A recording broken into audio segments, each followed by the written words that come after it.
Student, welcome to अकेडसा। आज के इस वीडियो में मैं आपको बताऊंगा how to memorise concurrent and coplanar forces. Concept video में मैंने आपको बताया था कि क्या होते हैं कॉनकरेंट फोर्सेस एंड क्या होते हैं कोप्लेनर फोर्सेस। कॉनकरेंट फोर्सेस मैंने आपको बताया था कि जिनकी स्टार्टिंग पॉइंट सेम हो या जैसे बोले कि जिनकी टेल्स मिली हो तो उनको हम बोलते हैं कॉनकरेंट पॉइंट्स। तो कॉनकरेंट का मतलब क्या हो जाता है कि विच starts from same location,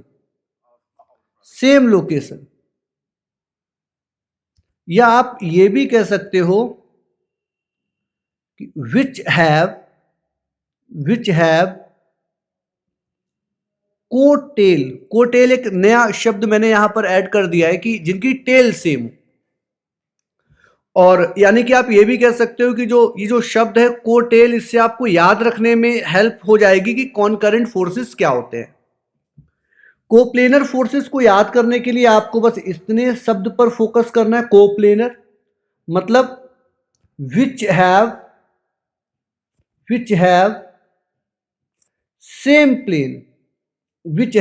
same plane, इनको हम क्या बोलेंगे? कोप्लेनर बोलेंगे। लेकिन सिर्फ इतनी डेफिनेशन जान लेने से ऐसा नहीं है कि हम क्वेश्चंस को बहुत आसानी से कर लेंगे, हमें थोड़ी और डिटेल जाननी पड़ती है।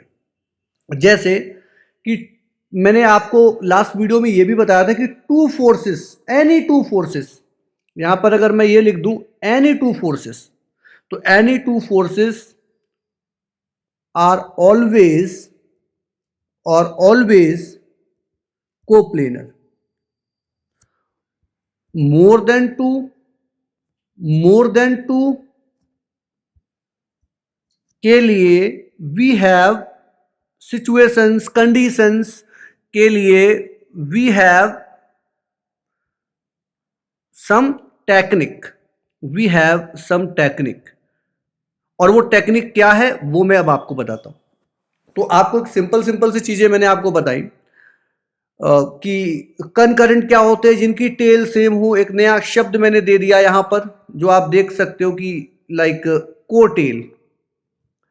और अगर हम बात करें कोप्लेनर के लिए तो यहां पर आपको किस पॉइंट को एक तरीके से हाईलाइट मैंने यहां पर किया, सिर्फ इतने पॉइंट को हाईलाइट किया है कि ये कोप्लेनर फोर्सेस को हाईलाइट कर दिया कि कोप्लेनर का मतलब जिनका प्लेन क्या हो, सेम प्लेन हो।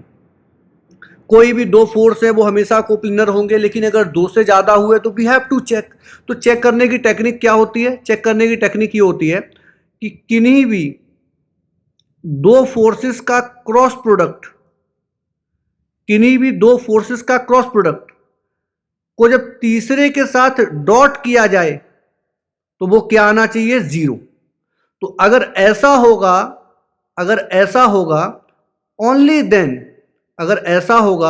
ओनली देन आप ये कह सकते हो कि ये तीनों forces F1, F2 and F3 coplanar है। आप कैसे भी लिख सकते हो, ऐसा नहीं, आप ऐसे भी लिख सकते हो कि जैसे F1 और F3 का क्रॉस ले लो और डॉट किसी बचे हुए, जो भी बचे उसके साथ ले लो। आप इस तरीके से भी लिख सकते हो, इसमें भी कोई शक नहीं है। तो आप इस तरीके से भी लिख सकते हो। You can also present a third form as well. तो इतना है ये कोप्लेनर और कोलिनियर फोर्सेस के, कोप्लेनर एंड कनकरेंट फोर्सेस के बारे में। इसके अलावा आपको क्या चीज मेमोराइज करनी है वो है क्वेश्चन सॉल्विंग, या इनका जो यूज है इन एनएलएम। इस चैप्टर में हमारा क्या यूज हो सकता है इन टॉपिक्स का? तो जब भी हम फ्री बॉडी डायग्राम बनाते हैं, और फ्री बॉडी डायग्राम होता है जब वेरियस फोर्सेस किसी बॉडी पर हम दिखाते हैं और उसको सॉल्व कर रहे हों आइदर फॉर इक्विलिब्रियम और फॉर सम एक्सीलरेटिंग मूवमेंट, मतलब जब फोर्सेस क्या हो, अनबैलेंस। तो एफबीडी के बाद आप ये समझो कि चाहे आप इक्विलिब्रियम को देखें या अनबैलेंस सिचुएशन को देखें, आप कहीं ना कहीं नेट फोर्स निकालते हैं, कहीं ना कहीं क्या निकालते हैं, नेट फोर्स। और अगर फोर्सेस को कॉनकरेंट या कोप्लेनर सिचुएशन में बनाया जाए तो नेट फोर्स निकालना इजी होता है। यही इसका यहां पर कहेंगे इसका यूज है एनएलएम में। फॉर एग्जाम्पल अगर मैं आपको दिखाऊं, फॉर एग्जाम्पल सपोज करो there is a sphere and जो भी इस पर फोर्स एक्ट हो रहे हैं वो ये है, this is N1, this is N2 and this is weight. There are 3 forces acting on a sphere. अब इस सिचुएशन को एनालाइज करना हो और इस सिचुएशन को एनालाइज करना हो, आप खुद ही डिसाइड कर लीजिए कौन सी सिचुएशन ज्यादा इजी है। इस बार मैं क्या कर रहा हूं कि इन सभी फोर्सेस को कॉनकरेंट बना देता हूं।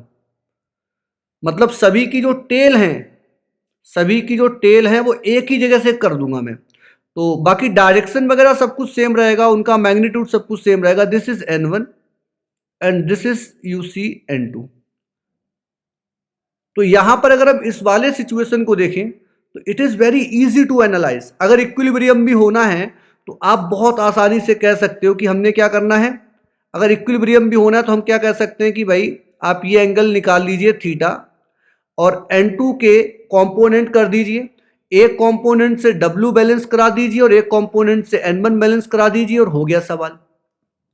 तो इस वीडियो में मैंने आपको ऑलमोस्ट सारी चीजें बताई कि क्या क्या मेमोराइज करना है कॉनकरेंट और कोप्लेनर फोर्सेस के रिगार्डिंग और क्या यूजेस हैं इसके लॉज ऑफ मोशन में। आगे के वीडियोस में आप और भी यूजेस देखेंगे। With this I am ending this video.